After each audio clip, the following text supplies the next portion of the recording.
சிவாய நம. திருச்சிற்றம்பலம். சைவத்திற்கு மேல் சமயமில்லை, உள்ளதே சிறக்கும் அல்லது தோன்றாது. நான் உங்கள் அஷ்டோ சின்னதுரை, பிளிமிசை கூத்தூர், பெரம்பலூர் மாவட்டம். தனுசு ராசி ஆவணி மாத பலன் 2026 நிகழும் மங்களகரமான பராபவ வருடம் தமிழ் மாதங்களில் 5வது மாதம் ஆவணி மாதம் தனுசு ராசிக்காரர்களுக்கு எப்படிப்பட்ட கிரக நிலைகள் இருக்கிறது, அதனால் என்ன பலன்கள் ஏற்படும், இந்த மாதம் செய்யக்கூடிய வழிபாடுகள் என்ன, பரிகாரங்கள் என்ன என்பதை பற்றி இந்த காணொலியிலே பார்ப்போம். இது போன்ற தொடர்ந்து தமிழ் மாத ராசி பலன்களை தெரிந்து கொள்ளவும், ஜோதிட தகவல்களை தெரிந்து கொள்ளவும் நமது சேனல் அஸ்ட்ரோ சின்னதுரை சப்ஸ்கிரைப் செய்து கொள்ளுங்க, லைக் பண்ணுங்க, நண்பர்களுக்கு ஷேர் பண்ணுங்க. அதாவது பார்த்தீங்கன்னா சூரியன் சிம்ம ராசியில ஆட்சி பெற்று செஞ்சிருக்கக்கூடிய காலம் தான் இந்த ஆவணி மாதம். ஆவணி மாதம் 6ஆம் தேதி வாஸ்து நாள். அதாவது பார்த்தீங்கன்னா வருஷத்துக்கு 8 நாள் தான் வாஸ்து நாள் வரும்.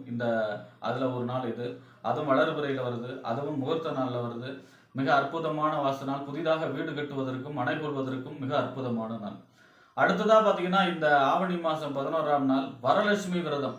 அன்றைய தினம் விரதம் இருந்து மகாலட்சுமியை வழிபாடு செய்ய வேண்டும். மகாலட்சுமிக்கு பெருமாள் கோயில் சென்று தாயார் சன்னதிக்கு நெய் விளக்கேற்றி மல்லிகைப்பூ அல்லது தாமரை மலர்கள் சாத்தி வழிபாடு செய்கிறதும், அல்லது வீட்டிலேயே விரதம் இருந்து ஒரு மகாலட்சுமி படம் வைத்து ஒரு நெய் விளக்கேற்றி தாமரை மலர்களால் ஒரு 108 போற்றியோ அடுத்தது அல்லது 1008 போற்றி வழிபாடு செய்யும் பொழுது செல்வ வளம், வீட்டிலே செல்வ வளம் உண்டாகும், செல்வ செழிப்பு உண்டாகும், குடும்பத்திலே பொருளாதார சம்பந்தமான மேன்மை அடையலாம். அடுத்ததாக பார்த்தீங்கன்னா இந்த ஆவணி மாதம் 19ஆம் தேதி சனி ஜெயந்தி. அதாவது பார்த்தீங்கன்னா சனீஸ்வரன் பிறந்தது. அன்றைய தினம் பார்த்தீங்கன்னா சிவன் கோயிலில் சென்று நவகிரகத்தில் மேற்கு பார்த்து சென்ட்ரலில் இருப்பார் சனி. அவருக்கு ஒரு கருப்பு வஸ்திரம் சாத்தி நல்லெண்ணெயில் தீபம் ஏற்றி வழிபாடு செய்கிறதும், அல்லது பைரவருக்கு ஒரு நல்லெண்ணெயில் தீபம் ஏற்றி வழிபாடு செய்கிறதும், அல்லது சிவபெருமானுக்கு நல்லெண்ணெயில் தீபம் ஏற்றி வழிபாடு செய்கிறதும் நன்மையான சனியோடைய பாதிப்பிலிருந்து விடுபடக்கூடிய அமைப்பை தரும். அடுத்ததாக பார்த்தீங்கன்னா இந்த ஆவணி மாதம் 26ஆம் தேதி செவ்வாய் ஜெயந்தி. நவகிரகத்தில் செவ்வாய் தைரியக்காரகன், வீரியக்காரகன், அது சகோதரக்காரகன், பூமிக்காரகன் சொல்லக்கூடிய செவ்வாய் பிறந்தது. அன்றைய தினம் பார்த்தீங்கன்னா நவகிரகத்தில் செவ்வாய் தெற்கு பார்த்து சென்டரில் இருப்பார். அவருக்கு ஒரு சிவப்பு வஸ்திரம் சாத்தி நெய்விளக்கேற்றி வழிபாடு செய்கிறதும், அல்லது முருகப்பெருமானுக்கு ஒரு நெய்விளக்கேற்றி வழிபாடு செய்கிறதும், அல்லது வீரபத்ரசாமிக்கு ஒரு நெய்விளக்கேற்றி வழிபாடு செய்கிறதும், அல்லது மதுரை வீரசாமிக்கு ஒரு நெய்விளக்கேற்றி வழிபாடு செய்கிறதும், அல்லது பெருமலை முத்தையாவுக்கு நெய்விளக்கேற்றி வழிபாடு செய்கிறதும் செவ்வாயுடைய அருளை, செவ்வாயுடைய அனுகிரகத்தை உங்களுக்கு பெற்றுத்தரும். இவங்கெல்லாம் செவ்வாயோட அம்சம்தான். அடுத்ததாக பார்த்தீங்கன்னா இந்த ஆவணி மாதம் 28ஆம் தேதி விநாயகர் சதுர்த்தி. விநாயகர் பெருமானுக்கு விரதம் இருந்து வழிபாடு செய்ய வேண்டும். அதாவது பார்த்தீங்கன்னா அவருக்கு பிடித்த கொழுக்கட்டை, கடலை, இந்த மாதிரி பதார்த்தங்கள் செய்து படைச்சி மக்களுக்கு வர்ற மக்களுக்கு தானம் கொடுக்கறதும், அதே போல் பார்த்தீங்கன்னா அன்றைய தினம் விரதம் இருந்து விநாயகர் பெருமானை வழிபாடு செய்கிறதும், சூரத்தேங்காய் உடைப்பது. எதுக்கு அப்படின்னா நவக்கிரகத்தில் கேது அப்படிங்கிறவர் தான் தடையை உண்டாக்கக்கூடிய கிரகம். அதாவது எதையும் தடுக்கும் சுருக்கும் அப்படின்னா அது கேது தான். அதோடைய அதிதேவதை யாருன்னா விநாயகர் பெருமான். இந்த விநாயகர் பெருமான் தான் இந்த தடையெல்லாம் உடைச்சி சுக்குநூறாக்கக்கூடியவர். அப்போ நம்ம அன்றைய தினம் ஒரு சதுர தேங்காத விநாயகர் முன்பு உடைக்கும் பொழுது நம்மளுடைய அனைத்து தடைகளும் சுக்குநூறாக உடைந்து விடும். ஆக இப்படிப்பட்ட சிறப்பு வாய்ந்த இந்த ஆவணி மாதத்தில் தனுசு ராசியை பொறுத்த வரைக்கும் உங்கள் ராசிநாதன் மிக அற்புதமான நிலையில் உச்சமாக செஞ்சிருக்கிறார். ஆனால் 8ஆம் இடத்துல செஞ்சிருக்கிறார், உச்சமாக செஞ்சிருக்கிறார். இந்த போன மாதம் ஆடி மாதம் அஸ்தங்க கதியில் இருந்தார், அதனால நல்ல பலன் இல்லை. இந்த மாதத்திலிருந்து நல்ல பலன்கள் ஏற்படும். அடுத்ததாக பார்த்தீங்கன்னா உங்கள் ராசிக்கு 5ஆம் இடம் புத்திரஸ்தானம், புத்தி, சிந்தனை, செயல்திறன், பதவி, விளையாட்டு எல்லாம் சொல்லக்கூடிய இடம். இந்த 5ஆம் இடத்திற்கும் 12ஆம் இடம் என்று சொல்லக்கூடிய விரயஸ்தானம், அயன சயன போகஸ்தானத்துக்கு அதிபதி யாருன்னா செவ்வாய். இந்த செவ்வாய் உங்கள் ராசிக்கு 7ஆம் இடத்துல செஞ்சிருக்கிறார் மாதம் முழுவதும். பொதுவாக 5, 7 எப்பெல்லாம் சம்மந்தப்படுதோ திருமண முயற்சிகள் கைகூடும், குழந்தை பிறப்பு, கருவுண்டாகக்கூடிய அமைப்பு, விளையாட்டு போட்டிகளிலே வெற்றி, பதவி கிடைக்கக்கூடிய அமைப்பு, பதவி உயர்வு கிடைக்கக்கூடிய அமைப்பு, இந்த மாதிரியான நல்ல பலன்கள் ஏற்படும். நண்பர்கள் வழி ஆதாயங்கள், காதல் ஏற்படக்கூடிய அமைப்பு, காதலில் வெற்றி பெறக்கூடிய அமைப்பு. 5ஆம் இடம் முதல் குழந்தை, 7ஆம் இடம் 2வது குழந்தை, குழந்தை பிறப்பு அல்லது பார்த்தீங்கன்னா கருவுண்டாகக்கூடிய அமைப்பு மிக அற்புதமாக இருக்கிறது. 12ஆம் இடத்து அதிபதியும் அவர் தான். 12ஆம் இடத்து அதிபதி 7ல் இருந்தால் வாழ்க்கை துணைக்காக செலவு செய்யக்கூடிய அமைப்பு, நண்பர்களுக்காக செலவு செய்யக்கூடிய அமைப்பு, கூட்டு தொழிலில் நன்மைகள் ஏற்படக்கூடிய அமைப்பு எல்லாம் மிகச்சிறப்பாக இருக்கிறது. செவ்வாய் நல்ல பலனை தர இருக்கிறார். அடுத்ததாக பார்த்தீங்கன்னா உங்கள் ராசிக்கு 6ஆம் இடம் நோய், எதிரி, வம்பு, வழக்கு, கடன் அப்படின்னு சொல்லக்கூடிய 6ஆம் இடத்திற்கும் 11ஆம் இடம் என்று சொல்லக்கூடிய லாபஸ்தானம், மூத்த சகோதர ஸ்தானம், அபிலாஷிகள் பூர்த்தியாக கூடத்துக்கு அதிபதி யாரு அப்படின்னா சுக்கிரன். இந்த சுக்கிரன் உங்க ராசிக்கு 10ஆம் இடத்துல செஞ்சிருக்கிறார், நீச்ச கதியில செஞ்சிருக்கிறார்.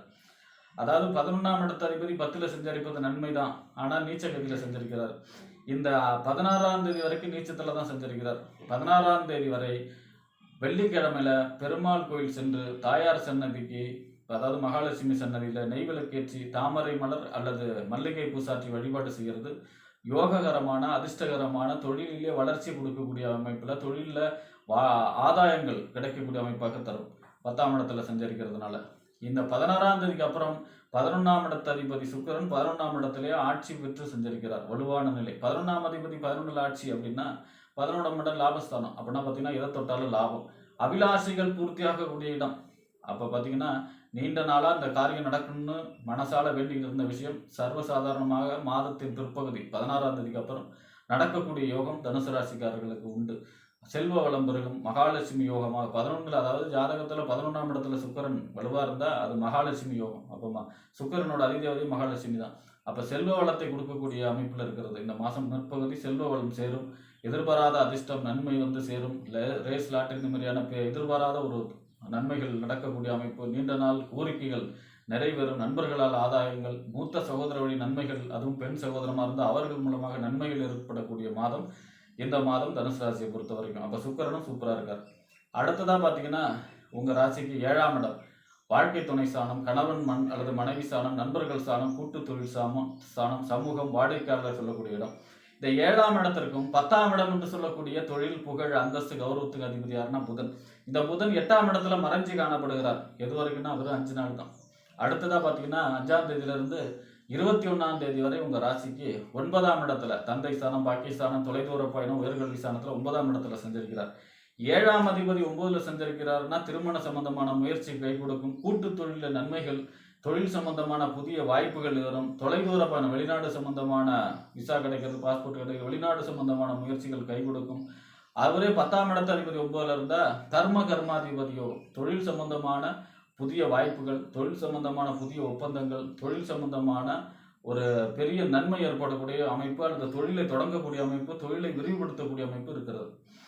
21ஆம் தேதிக்கு அப்புறம் இவர் பார்த்தீங்கன்னா 10ஆம் இடத்து அதிபதி 10ஆம் இடத்துல ஆட்சி உச்சம் மூல திரிகோணத்தில் சஞ்சரிக்க போகிறார். 10ஆம் அதிபதி வலுவான நிலை. புகழ், அந்தஸ்து, கௌரவம் உயரும். தொழிலில் புதிய வாய்ப்புகள் சேரும். பதவி உயர்வு கிடைக்கும். அதாவது பார்த்தீங்கன்னா பதவி அல்லது பொறுப்பு கிடைக்கக்கூடிய அமைப்பாக இருக்கும். இந்த புதன் 10ல் வலுவாக சஞ்சரிக்கிறதுனால தன்னுடைய சமயோசித புத்தியால், அறிவு திறனால் தொழிலை முன்னுக்கு கொண்டு வரக்கூடிய அமைப்பு இருக்கும். தொழில் சம்பந்தமான புதிய ஒப்பந்தங்கள் நடக்கும். அப்போ பார்த்தீங்கன்னா கமிஷன், ஏஜென்சி, இந்த மாதிரி கமிஷன் சம்பந்தமான தொழில் செய்கிறாங்க இல்லையா, ரியல் எஸ்டேட்லேருந்து கமிஷன் சம்பந்தமான எந்த தொழில் செஞ்சாலும் மிக அற்புதமான லாபகரமான மாதமாக இருக்கும். மாதத்தின் பிற்பகுதி இந்த வக்கீல் அவங்கெல்லாம் புதன் தான். வக்கீல், ஆசிரியர், பேப்பர் பேனா பிடிக்கக்கூடிய எந்த தொழில் செஞ்ச ஸ்டேஷனரி வரை, ஸ்டேஷனரி கடை வச்சிருக்கிறவங்க வரைக்கும் இந்த மாதம் பிற்பகுதியில் பெரிய யோகமும் பொருளாதார வளமும் செல்வ வளமும் தொழிலில் வளர்ச்சியும் கொடுக்கக்கூடிய மாதமாக இருக்கிறது. அடுத்ததாக பார்த்தீங்கன்னா உங்கள் ராசிக்கு 9ஆம் இடம் பாக்கியஸ்தானம், தந்தை ஸ்தானம், தொலைதூர பயணம், உயர்கல்வி ஸ்தானத்துக்கு அதிபதி 9ஆம் அதிபதி சூரியன் 9ஆம் இடத்திலேயே ஆட்சி பெற்று செஞ்சிருக்கிறார். ஆனால் கேதுவோடு சேர்ந்து செஞ்சிருக்கிறார். பொதுவாக 9ஆம் அதிபதி 9ல் ஆட்சி நன்மை, அரசு வழி நன்மைகள், தந்தை வழி நன்மைகள், அதே மாதிரி தொலைதூர பயணம், வெளிநாடு சம்பந்தமான முயற்சிகள் கை கொடுக்கக்கூடிய அமைப்பு, இந்த மாதிரியான நல்ல பலன்கள் ஏற்படும். அரசு வழி சம்பந்தமான ஒரு பெரிய நன்மைகள், அரசு கான்ட்ராக்டோ அல்லது அரசு பதவி கிடைக்கிறதோ, வேலை கிடைக்கிறதோ, அரசியலில் இருக்கிறவங்களுக்கு பதவி பொறுப்பு கிடைக்கிறதோ கிடைக்கும் இந்த மாதம் தனுசு ராசியை பொறுத்த வரைக்கும். இந்த சூரியன் கேதுவோட சேர்ந்து செஞ்சிருக்கிறார். சூரியன் 9ல் செஞ்சிருக்கிறார். அதாவது 9ஆம் இடம் தந்தை ஸ்தானம், சூரியன் தந்தை கிரகம், காரகோ பாவனாஸ்தி அப்படி இருந்துடும். அதனால தந்தையுடைய ஆரோக்கியத்தில் அக்கறை செலுத்த வேண்டும். தந்தைக்கு உஷ்ண சம்பந்தப்பட்ட நோய்களோ, தலைவலி, கண் சம்பந்தமான பிரச்சனை, முதுகெலும்பு பாதிக்கிறது, இந்த மாதிரி உஷ்ண சம்பந்தப்பட்ட நோய்கள் ஏற்படுவதற்கு வாய்ப்பு இருக்கிறது. தந்தையுடைய ஆரோக்கியத்தில் மட்டும் அக்கறை செலுத்த வேண்டும். மற்றபடி பார்த்தீங்கன்னா இந்த மாதம் தனுசு ராசியை பொறுத்த வரைக்கும் மாதத்தின் பிற்பகுதி தொழில் வளர்ச்சியிலிருந்து தொழில் சம்பந்தமான பெரிய வாய்ப்புகள் சேரும். அதே மாதிரி பார்த்தீங்கன்னா திருமணம் போன்ற சுபகாரியங்கள் நடக்கும். குழந்தை பிறப்பு, கருவுண்டாக்கக்கூடிய அமைப்பு, கல்யாணம், காது குத்து, வீடு கட்டுறது, வீடு குடி போகிறது, இந்த மாதிரியான அனைத்து விதமான நன்மைகளும் இந்த மாதத்தின் பிற்பகுதி தனுசு ராசிக்காரர்களுக்கு மிக அற்புதமாக பிரகாசமாக நடக்கும் என்று கூறி விடைபெறுகிறேன். நன்றி, வணக்கம்.